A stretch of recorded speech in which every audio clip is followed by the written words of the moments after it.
Yo boy, what is up mga kadali? So ayun mga kadali, nandito ulit tayo kay Cap Frank. Ayan, naka-live siya doon, no? Ayan, nandito tayo kay Cap Frank, yung Frank Car Tint. Ayan, no? Yun. Ayan.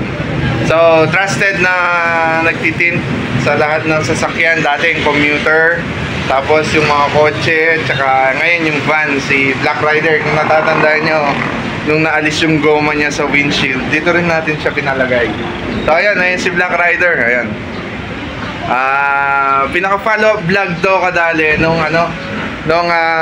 nabasagan tayo ng windshield. Ayan. Nabasag yung windshield natin. Ayun si Cap Frank, oh. Bro! Alright! Yan, trusted na nagtitint yan ng ating mga sasakyan. Ayan. Ayun si Black Rider. So, ayan mga kadali, napili kong shade. Napili kong shade para sa windshield natin, yung magic tint na silver. Ayoko na yung black, medyo na kasing black common na. So, siyempre tumatanda na rin tayo kadali. Gusto natin yung medyo malinaw sa loob. Ayan. Yun, dito tayo.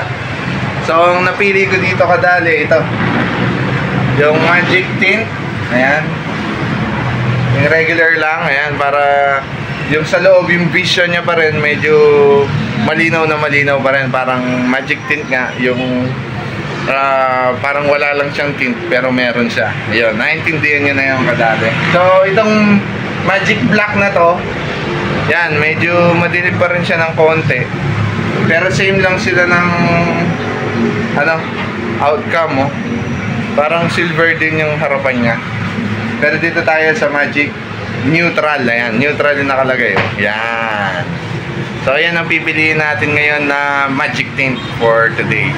So ayun, tingnan natin ang resulta mamaya kung paano yung process na gagawin ni Cap Frank. Ayan. So ayun, visit tayo dito sa may gas dam lang to, gas dam. So, search nyo lang yung Shell gas dam. Ayan, makikita nyo yung yung Frank Car Tint. Ayan. So, tignan natin kadali.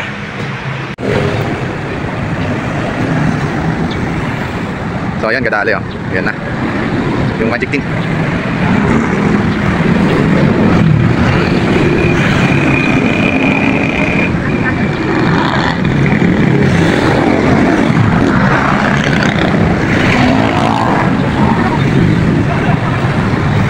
Ganda. Yan. Yan ang gusto ko. Ganda ka dati.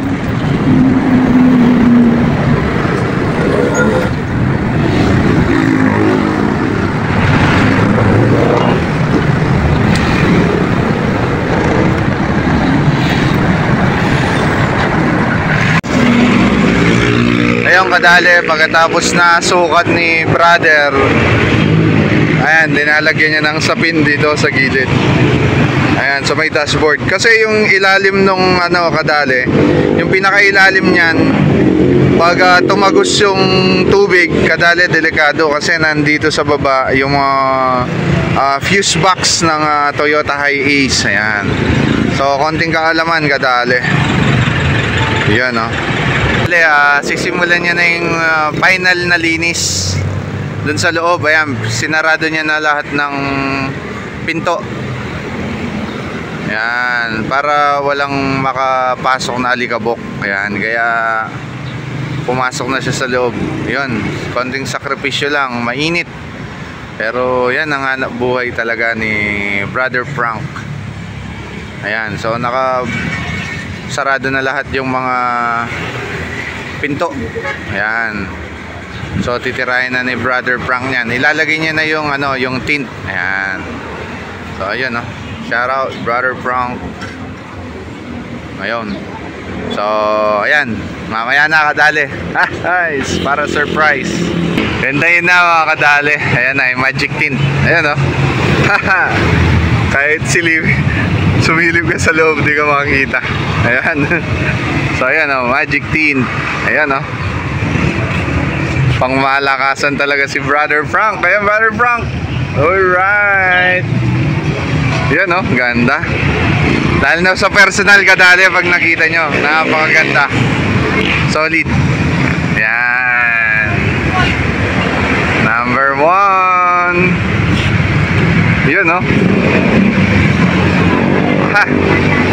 Diba?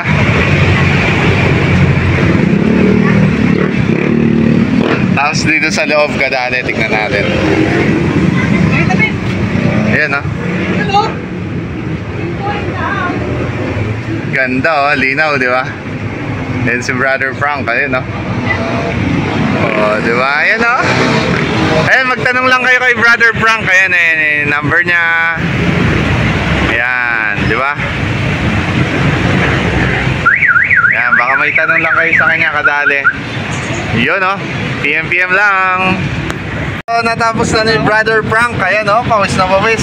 So ayun, mag-message lang kayo sa kanya, kaya pa-share kayo dito sa may gas dam. Ayan, so ayan na, ayan, oh. So thank you very much, brother, and sulit, napakaganda. Ayan, so Brother Inkoy. yan, comment down below mga kadali. Then kung meron kayong mga gustong details, ayan, i-chat natin sa inyo. Ayan, thank you very much, brother. Thank you.